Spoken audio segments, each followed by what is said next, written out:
شگا کربلا کربلا. گفتگو نفس کے بارے میں تھی اور کل یہ بحث پرسوں جو چھوڑی تھی وہ نفس کے عنوان سے تھی کہ نفس کی چند قسمیں ہیں. جو میں نے عرض کیا تھا، میرا مقصد بعض دوستوں نے مجھے سوال کیا تو چونکہ ہم جو اپنے کام کی تھی اس بحث کا تذکرہ کیا تھا کہ میں نے کہا نفس کی بنیادی طور سے اہم 2-3 قسمیں تھیں جو میں نے عرض کیا تھا کہ نفس مطمئنہ تھا، نفس لوامہ تھا یا نفس امارہ تھا. البتہ نفس کی علماء علم اخلاق نے قرآن مجید کی آیات کی روشنی میں جو تقسیم کی ہے اس کو اور بھی بڑھا دیا. یعنی جہاں کہ اس کی بنیاد اگر آپ مطالعہ کریں اور غور کریں تو اندازہ ہوگا یہ نفس کی اقسام وہ ہے جن کا تذکرہ قرآن میں کسی جہت سے کیا گیا ہے. مثلا یہی جو میں نے آیت تلاوت کی کہ وَنَفْسٍ وَمَا سَوَّاهَا فَأَلْهَمَهَا فُجُورَهَا وَتَقْوَاهَا. یہ قسم ہے نفس کی، اور جس نے نفس کو بنایا کہ اس نے نفس کو اوپر الہام کیا، اس کو متوجہ کیا، اس کے اوپر نازل کر دیا، اس کو بتا دیا کہ کیا اس کے لیے اچھا ہے، کیا اس کے لیے برا ہے.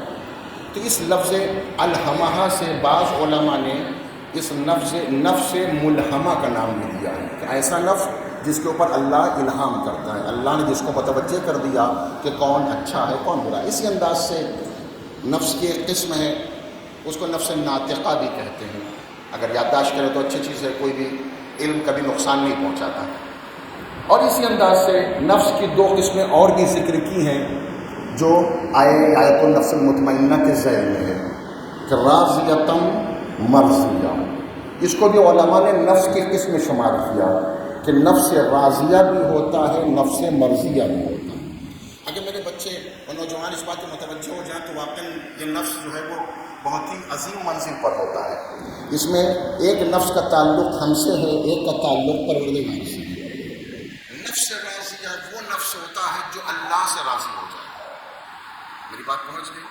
متوجہ ہو گئے بچے؟ نفس راضیہ یعنی جو خود اللہ سے راضی ہو، نفس مرضیہ جس سے خدا راضی ہو جائے. دونوں کے الگ منزل ہو گئے.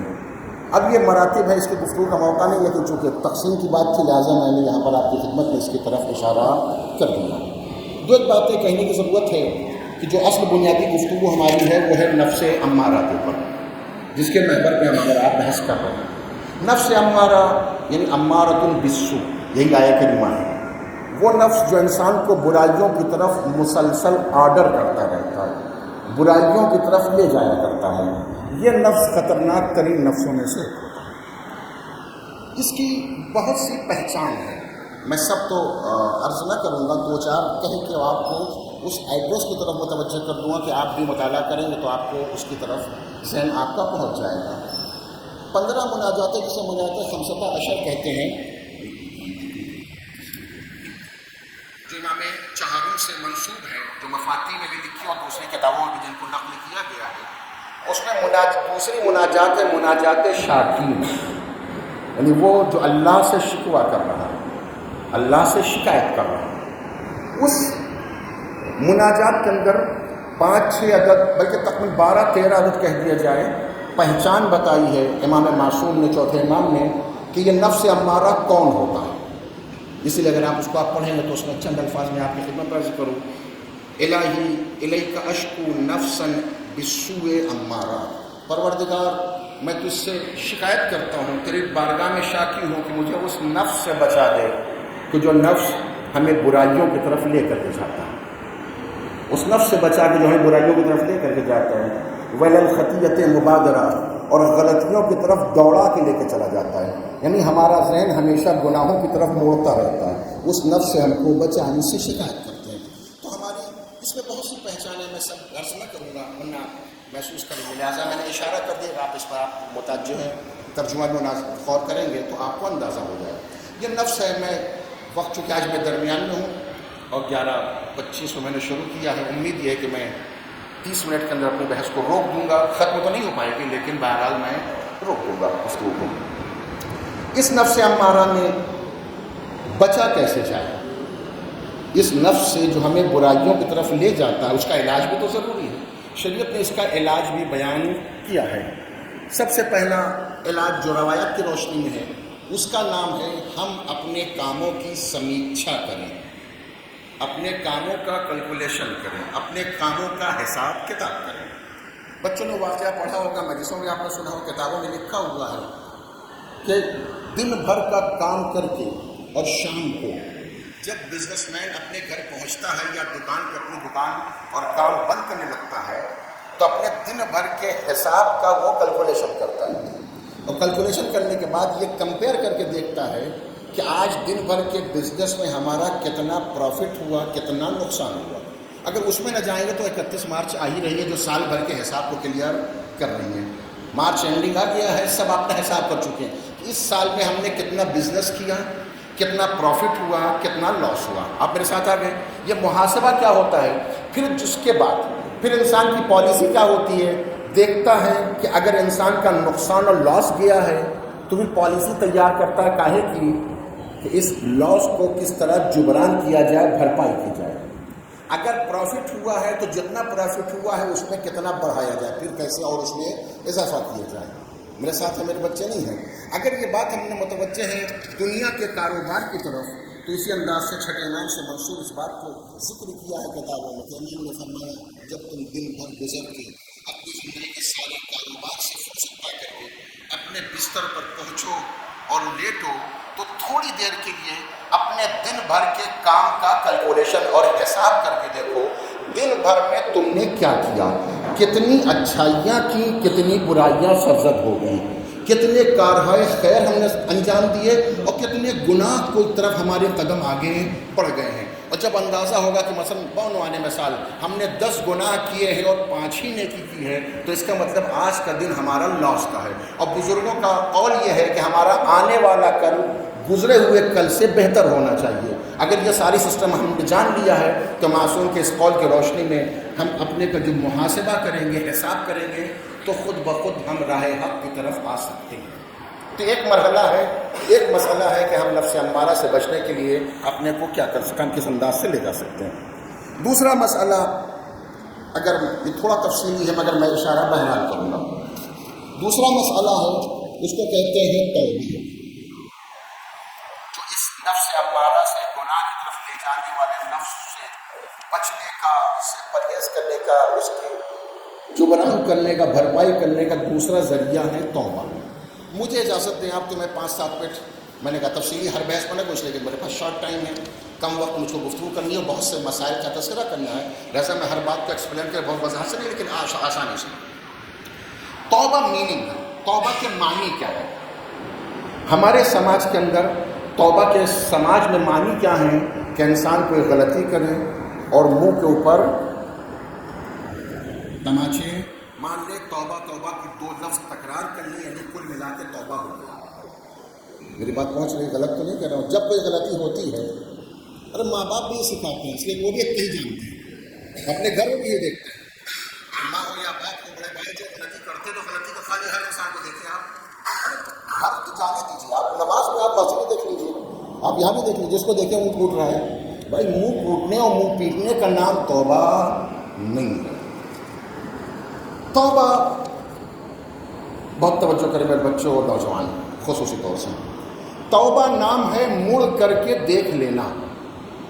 پھر لفظ بدل دیں، انسان کسی چیز کی طرف مڑ کر کے دیکھ لینے کا نام ہے توبہ۔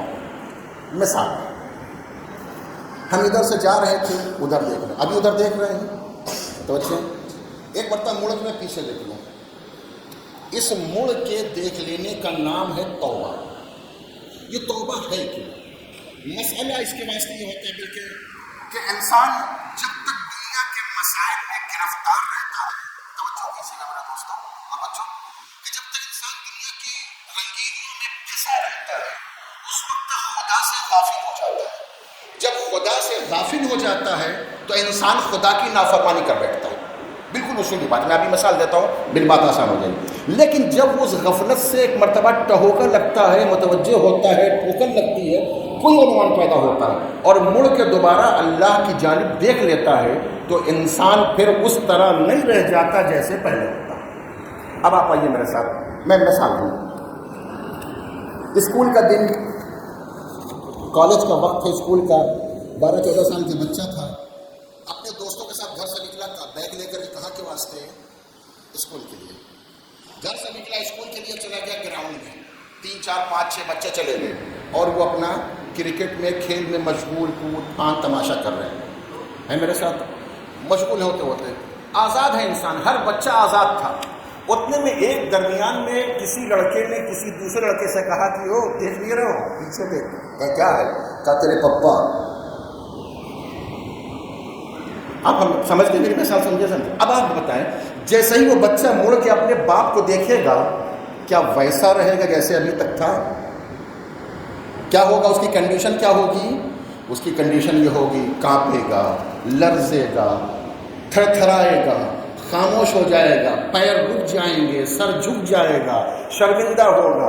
اب یہ کوشش کرے گا ابا کے ساتھ پپا کے پاس نہ جائیں، نہ جاؤ گے تو وہ آئیں گے، پھر کچھ بھی ہو سکتا ہے۔ پھر کیا ہوتا ہے؟ پھر انسان اس کے بعد سمجھدار ہوتا ہے تو فوراً باپ کے ہاتھ پیر پکڑ لیتا ہے، دامن پکڑ لیتا ہے، پپا سوری، معاف کر دینا، آئندہ ایسا نہیں ہوگا۔ آپ ہمیں بتائیں، بات متوجہ ہوئے؟ اس کے مطلب کیا ہوا کہ مڑ کے جب انسان جب تک نہیں دیکھتا، یعنی جب تک نہیں دیکھتا اس وقت تک آزاد رہتا ہے، لیکن جیسے ہی مڑ کے دیکھ لیتا ہے پھر ویسا نہیں رہتا جیسا پہلے رہتا ہے۔ اگر انسان دنیا میں کھویا ہوا ہے، آزاد ہے، کچھ بھی کر رہا ہے، لیکن اگر پلٹ کر کے دیکھ لے اپنے مالک کی جانب تو پھر انسان ویسا نہیں رہے گا۔ اور اس کے معنی یہ ہوتے ہیں کہ انسان اپنے اندر خوف پیدا کرے۔ آگے ایک مثال اور سنا دوں، اچھی مثال ہے، یاد رہ جائے گی میری مثالیں آپ کو۔ کبھی کبھی گھر میں ایسا ہوتا ہے ہمارے کہ انسان کوئی اچھی سی چیز، اچھا سا گفٹ، کوئی بھی آئٹم خرید کے لاتا ہے، شو پیس جو اس کو بہت پسند تھا، وہ خرید کے لایا اچھا سا 100 200 400 500 روپے، اسے اٹھا کے کسی شو کیس میں اونچائی پر اس نے رکھ دیا۔ گھر میں 7 8 برس کا بچہ بھی ہے، جیسے ہی وہ آیا تو اس کی فکر ہے کہ کیا ہے ہم بھی دیکھیں۔ پاپا نے اس کو اٹھا کے اس کو وہاں سے شو پہ سجا دیا، پھر اس سے کیا کہا؟ خبردار، میرے دوست کو توجہ کرنا، خبردار بیٹا دیکھو اس کو ہاتھ نہیں لگانا، اگر یہ ٹوٹ گیا تو تمہاری خیر نہیں ہے، اس کو دیکھ بس دور سے دیکھ کر اس کو ٹچ نہیں کرنا۔ مگر انسانی مزاج کیا ہے؟ جس سے روکا جاتا ہے اس کو ضرور دیکھے گا، درست ہے؟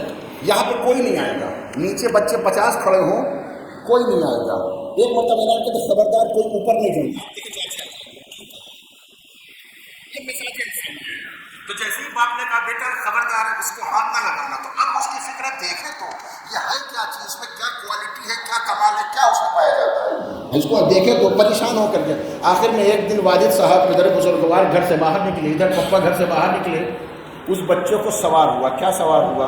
ہم دیکھ تو نہیں اس کو کہ ہے کیا چیز، کیسا ہے، بس وہ اپنے اعتبار سے محنت کرتا ہے، کبھی تکیہ رکھتا ہے، کبھی گدا رکھتا ہے، کبھی کتاب رکھتا ہے، کبھی اسٹول رکھتا ہے، کسی نہ کس طرح کر کے اس کی انگلی اٹھا کے لٹک کے کسی طرح اس تک پہنچنے کی توجہ کی جیسے میری مثال ہے، بہت کوشش کرتا ہے کسی طرح اس آئٹم کو ہم دیکھیں تو ہے کیا، مگر وہ اونچا تھا، محنت کرتے کرتے اس کا ہاتھ لگا، وہ آئٹم گرا اور زمین پہ ٹوٹ گیا۔ بتائیں بچے کی کیفیت کیا ہوگی؟ بچے کی کیفیت کیا ہوگی؟ ڈرے گا، سہنے گا، خوف کھائے گا، تھر تھرائے گا، پپا آئیں گے تو ماریں گے، پٹائی ہوگی، ڈانٹ کھائیں گے، گھر سے نکال دیے جائیں گے، نہ جانے 1000 قسم کے ڈرائے میں نہیں آئیں گے۔ متوجہ آپ بھی کروں، میں ایک بات آپ سے اور اپنے بچوں سے کہنا چاہتا ہوں، میرے عزیزوں، میرے بچوں، یاد رکھو ایک چھوٹا سا آئٹم ٹوٹ جانے کے بعد جتنا ایک بچہ اپنے باپ سے ڈرتا ہے، ہزاروں گناہ کرنے کے بعد بھی ہم اللہ سے نہیں ڈرتے، اور پھر اس بات کا دعویٰ ہے کہ ہم اللہ والے ہیں، اللہ کو حاضر و ناظر جانتے ہیں۔ توبہ اسی کا نام ہے۔ پھر ہوتا ریئیکشن کیا، واقعے کو مکمل کر دوں، پھر ہوتا یہ ہے کہ جیسے ہی وہ والد بزرگوار گھر میں آتے ہیں تو پھر میں نے جیسا میں نے عرض کیا، جو سمجھدار ہوتے ہیں ان کا اصول یہ ہے کہ اسی وقت پٹا لو، کام حل کر لو، معافی مانگ لو، تلافی کر لو۔ جیسے ہی گھسیں گے تو کیا ہوگا؟ فوراً جا کے پپا کا ہاتھ پکڑ لے گا، چومنے لگے گا، لپٹ جائے گا، سر پہ سوار ہونے کی کوشش کرے گا۔ کہا کیا بیٹا؟ کہا پپا پہلے وعدہ کرو جو میں کہوں گا مانو گے، میرے ساتھ ہے نا؟ ہوتا یہی، بچوں کی کیفیت ہی ہوتی ہے، پپا وعدہ کرو، پہلے کچھ کہو گے، پپا پہلے کیا ہے کیا؟ کہا نہیں پہلے وعدہ کرو جو میں کہوں گا کہو۔ کہنا اچھا بتاؤ کیا؟ کہا پہلے معاف کر دو۔ کہا کیا معاف کر؟ کیا؟ کہا نہیں پہلے معاف کر دو۔ اتنے جتن کرے گا، اتنا گڑ گڑائے گا، اتنا روئے گا، اتنی محبتوں کا اظہار کرے گا، باپ کا دل پسیج جائے گا۔ ہاں بیٹا بتاؤ کیا ہوا؟ کہا پپا وہ ہم نے توڑ دیا، ہم دیکھنا چاہ رہے تھے۔ وہ باپ جو اس بڑے جرم کے اوپر سزا دینا چاہ رہا تھا، اتنی محبتیں، اتنی